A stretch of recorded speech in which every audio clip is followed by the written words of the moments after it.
Today, we're putting two luxurious rivals head-to-head. The 2016 BMW 750i xDrive and the 2016 Mercedes S550 4MATIC. The 7 Series has had a bit of a tough life. Overall, Mercedes outsells the BMW 7 Series 2-1. And part of that is because BMW is about the ultimate driving machine, not as much an elegant, luxurious masterpiece that Mercedes is known for. You know, when you think of BMW, you think of the BMW M3, and when you think of Mercedes, the S-Class comes to mind. But they have stepped the game up enormously for the 2016 complete overhaul. The 2016 Mercedes S550 is the top-of-the-line Mercedes, and perpetually, this car, through every single generation, has always symbolized the top-end luxury sedan. With a 4.7-liter turbocharged V8, this thing makes 449 horsepower and over 500 pound-feet of torque. Despite weighing well over 2 tons, this thing is really fast. Now, every year, every generation, Mercedes gives their engineers a massive budget and tells them to go make the most advanced and best vehicle out there. So this car always pioneers the newest cutting edge, either luxury, safety, or just general convenience technologies, making this always one of the most advanced vehicles on the road. All of the new 7 Series are long wheelbase models. That's why this isn't the 750iL, it's just the 750i. The new engine, 4.4-liter twin turbocharged V8 producing 445 horsepower and 480 pound-feet of torque. And despite weighing about the same as the Mercedes and being down on power due to its 8-speed ZF transmission, it's able to hit 60 miles an hour in 4.3 seconds compared to the Mercedes at 4.7. The 7 Series now looks much better than before, and it's lighter too, thanks to a carbon core and elements from the BMW i3 and i8. It is now 285 pounds lighter than the outgoing model. The updated angel eyes that are now squared off instead of completely round, some chrome accents. The 7 Series looks a lot better in the flesh than it does in pictures. From an exterior standpoint, the new S-Class is gorgeous. Everything flows together perfectly. The headlights are awesome. They have this nice LED daytime running light. Every light on this vehicle is an LED. There are no incandescent bulbs anywhere on this entire car. The 3-pointed star up front just signifies luxury, and the way the front is designed with the larger grille, it actually looks like a much larger sedan than the 7 Series. We had the two of them parked right next to each other, and the first thing I noticed was, hey, the S-Class looks like it's actually bigger. Both of us think that the S-Class looks better, it flows nicer, and overall, Mercedes design language is great. The only problem is, the new C-Class and the new E-Class look way too similar to the S-Class. They pretty much took the S-Class and just shrunk it down by 75% and then 50%, and those are the new Mercedes sedans. And if you buy an S-Class, that could be a little bit irksome because of the fact that there's no really styling differentiation between the three anymore. Oftentimes we've driven by a C-Class and we're like, hey, is that an S-Class? Never mind, it's not an S-Class. The 7 Series is all about technology. It has everything that the S-Class offers and then more. It's got an LCD touchscreen climate control system. It's got a touchscreen smart key, which stores away in this compartment here. There's a wireless charging bay. It's a $250 option and pretty much allows you to see if the car is unlocked, if the windows are open, a few other features that is pretty cool.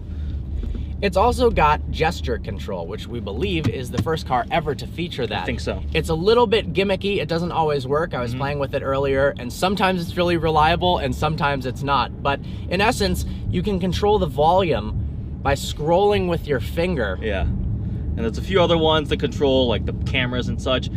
To be honest, it's almost as if it's just a new feature for you to show off to your friends. Absolutely. I think it would be so much easier just to go to the physical button or the knob to do it. Doing this, it might not pick it up, it might be delayed, but it is. And you look a little bit like an idiot. BMW, the designers of BMW say that a luxury car is about having features that you didn't know you needed. Offering features for customers that I didn't know they wanted. So I don't know, even after it's been offered, that I do want the gesture control, but I certainly before did not know that that was something I'd be interested in. Bragging rights. Another cool technology feature this car offers is the transmission, the way it's calibrated specifically. It uses a ZF 8-speed, but it has a way of deciding itself between comfort and sport mode. So it'll either read with GPS, if there are curves coming up, it'll probably go into sport mode for you, and then also it'll sample a 3 to 5 second interval of driver input, either steering or throttle, and if it senses you're trying to go aggressive and it also sees the curves coming, it'll jump into sport mode automatically by itself. The only thing better than owning and driving a BMW 7 Series is owning and being driven in a BMW 7 Series, especially in the back. This has the executive rear seating package, which gives you endless legroom. You can move the passenger seat from the rear. I've got massaging, heated and cooled seats, and I've even got a tablet that has a ton of controls, anything from the lighting to the climate control. I can change the radio station, the volume, the shades, massage, very trick. We've also got a private jet or first class 747 style tray table if you're interested in working on your laptop. Of course, this is going to be a preferred car of many businessmen, and it certainly has the space and the luxury to even have a business meeting on the road. While the executive rear seat package is great for people sitting back there, something everyone can enjoy is the upgraded speaker system. Bowers & Wilkins, 16 speakers, 1400 watts, and these little speaker grills have LEDs in them that light up. So here are some of the things we love and hate about the new 7 Series. We love the technology. Yes. It's absolutely crazy between the tablet, the gesture control, the smart key, touchscreen, everything. It did go above and beyond, and it has more technology than the A8 or the Mercedes. Yes, it does. Second off is the way it sounds and the way it performs. This actually is louder than the Mercedes S550, which is rather subdued for having a big V8. And on paper, it actually is faster to 60 through the quarter mile and performs slightly better. Yeah, for when you're just driving down the road like this, it's just as quiet, but when you step on the gas, you get a nice V8 noise, and I'm thankful for that. Yeah, sounds good. Third, the rear seat package is absolutely absurd. I think it's the short of like anything like a Bentley or a Maybach. The back there is unbelievably nice. Absolutely. You have a lot of legroom, the seats recline. Headroom is actually not as generous as I thought it would be, but the technology makes up for it. Heated, cooled massage seats, a fancy tablet that controls everything else. The back seat is the place to be in this vehicle.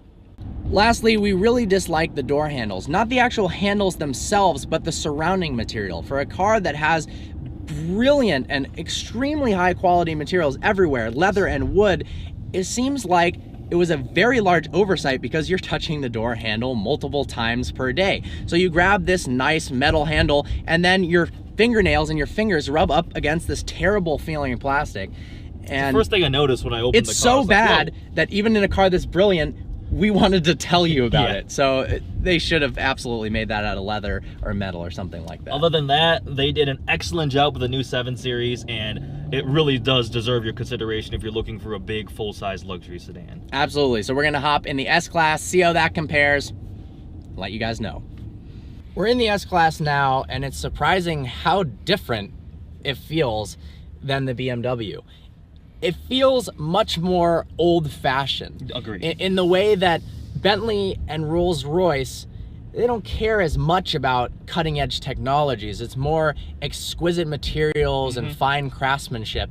It seems like they cared a lot more about the design language in the S-Class and making it feel like just a incredibly luxurious cabin than they did in the BMW. That was about being cutting edge. Yes, the 7 Series, this center console is the biggest place you see. It's just screens stacked on touch controls, buttons stacked right there. While in the S-Class, there's this huge just piece of wood trim that just spans around pretty much the entire cabin. There's the analog clock right there, you have your air vents there, and then a row of buttons. It is much more simplistic, and it flows way nicer. That's what I love about this car. I think everything is so well thought out. It's not just stuff tacked on to add more features. It's got dual 12.3-inch screens, which look fantastic. The graphics and the animations in the S-Class are at another level than the BMW 7 Series. The 7 Series, they did step up the game from the graphics before, which were pretty lame for a car that expensive. But still, S-Class, when you put in vehicle settings and you go to the interior lighting, it shows a picture of an S-Class driving and the doors opening. And the air channels. And it's just... You can change many things. Far superior. Now, in the rear seat, as we said, it's not really a fair comparison because this car does not have the executive rear seating package. So maybe we need to test one that's more fair. But legroom, very, very similar. Headroom, there's actually more in the S-Class than the 7 Series. Even with, you'd think with the executive rear seating package where you're slouched down a bit more, laying down, you'd think there'd be more, but there just isn't.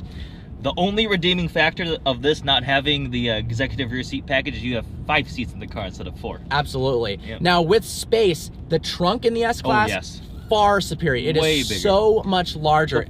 The 7 Series, there's a big spare tire and a cover that goes over it. So there's a little bit of extra usable space and like a little container, but the floor of the trunk is probably a good 3 to 4 inches higher than the floor of this one, and it just way less cargo space. I'm kind of surprised how small the 7 Series cargo space is.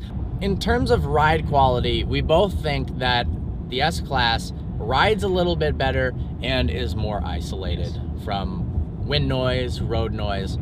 It's a more serene experience. We literally just went back to back, got out of the 7 Series, and are driving this right now.